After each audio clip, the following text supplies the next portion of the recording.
Hey guys, so I want to go over the barbell back squat today, and just kind of some of the things that I would look at as far as efficiency goes. So you can see here I have my 1 rep max loaded onto the bar to, impress all of you guys. So this this red line is going to be the most ideal bar path that you can go through, and that's because this red line is going to run right through your midfoot.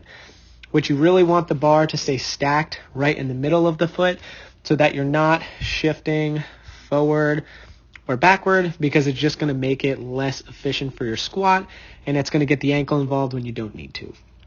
All right, so now the second part of this that I want to focus on is going to be your core. So before you go down, right, you should contract your core so that you can keep your spine nice and stiff.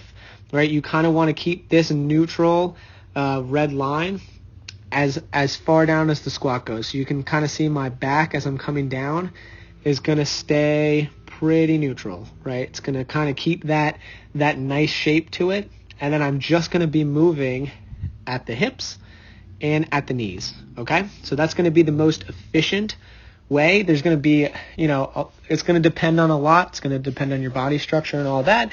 But we're just going over the most efficient way from a biomechanics perspective, it's not always going to be an ideal scenario. So as you go down here, so I'll just get to the bottom of the squat, right? It's going to probably be your toughest part.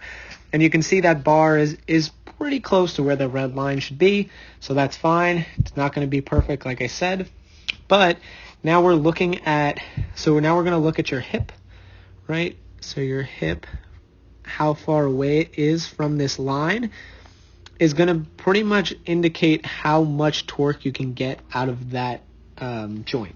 So you can get a little bit more torque out of your hip joint in this one than you would your knee joint, right? So because torque is just going to be your force times the length of your moment arm, and your moment arm is the green, right? And your force is going to be the barbell, that's the red line. So the bigger the green, right, the more torque. So you can get more torque out of your hips, right, in this particular scenario for me than I would be getting out of my knees.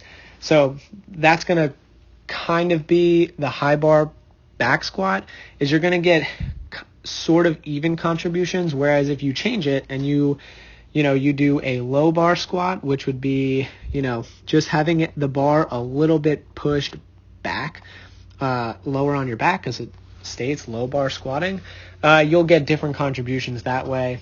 So you'll probably be more hip reliant than you would knee reliant.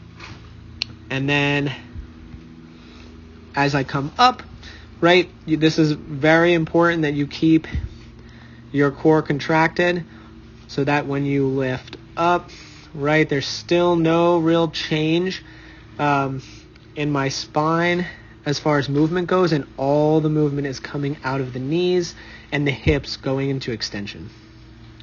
Okay, so that is a little bit about the barbell back squat. I'm going to do one for the front squat too, to show you guys the difference and the different emphasis that there's going to be on the front squat as opposed to this back squat. All right, so stay tuned.